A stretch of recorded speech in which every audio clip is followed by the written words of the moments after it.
levava pão, levava carne de noite. Mas o engraçado é que o corvo na Bíblia significa animal impuro. O livro de Jó, capítulo 38 e versículo 41, a Bíblia vai nos dizer que o corvo não gosta de cuidar nem mesmo dos seus filhos.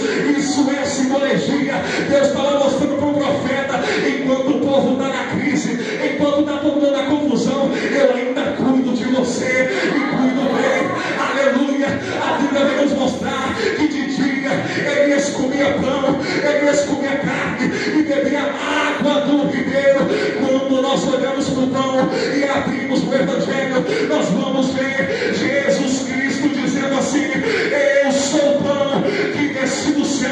Quando nós abrimos a palavra, nós vamos ver Jesus Cristo dizendo assim: aquele que não come da minha carne e não bebe do meu sangue, este não tem parte comigo. Quando você abre a sua Bíblia no Evangelho segundo escreveu João, no capítulo 1 e no versículo 1, a Bíblia vai dizer que Jesus Cristo, ele é o verbo. O que é o verbo?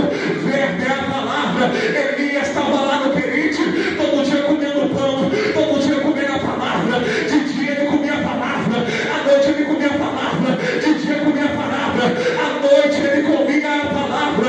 Quando eu perguntei o Espírito Santo o porquê ele comia de dia, ele comia de noite, Deus me levou no Salmista, capítulo de número 1, versículo 1, 2 e 3.